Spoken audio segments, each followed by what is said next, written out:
Let's talk cruise lines for a moment. They now have the CDC's go-ahead to hit the high seas for the first time in over a year in order to comply with CDC guidance.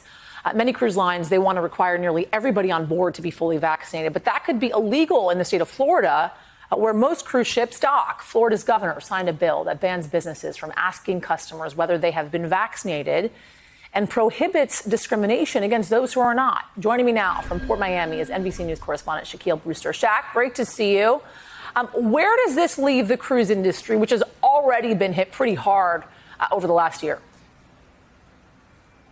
Hit extremely hard. You had one expert liken it to a game of chicken, and that's because they want to guarantee that their passengers are vaccinated. But in the state of Florida, if they ask those potential passengers their vaccination status, they could face a $5,000 fine per passenger, which would make a cruise not profitable. And that's the issue that they're facing right now, where you have the CDC requiring 95% of passengers in most instances to be vaccinated.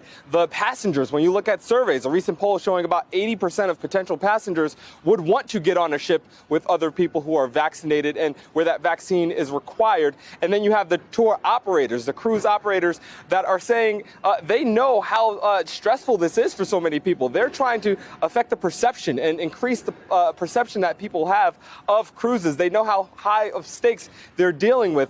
I put this to a travel expert and asked him about the stakes and the urgency in solving this problem. Listen how he put this.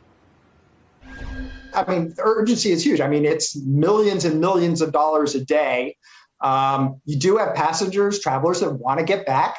And, here we are 15 months later in the United States and still nothing. So they have to be absolutely certain, or to the absolute best of their ability, that nobody is going to get sick during these cruises. And what's the best way that you can do that?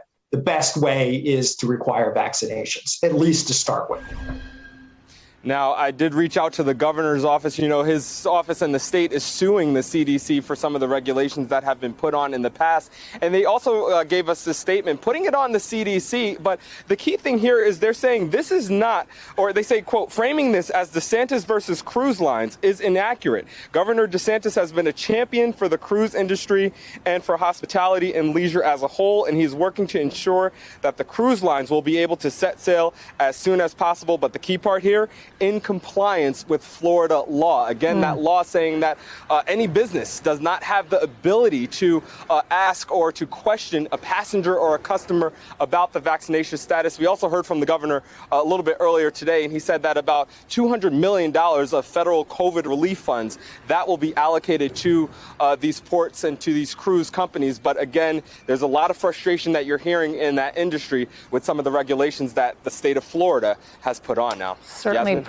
puts these cruise lines in a very difficult position. Shaq Brewster for us. Thank you, Shaq. Good to see you.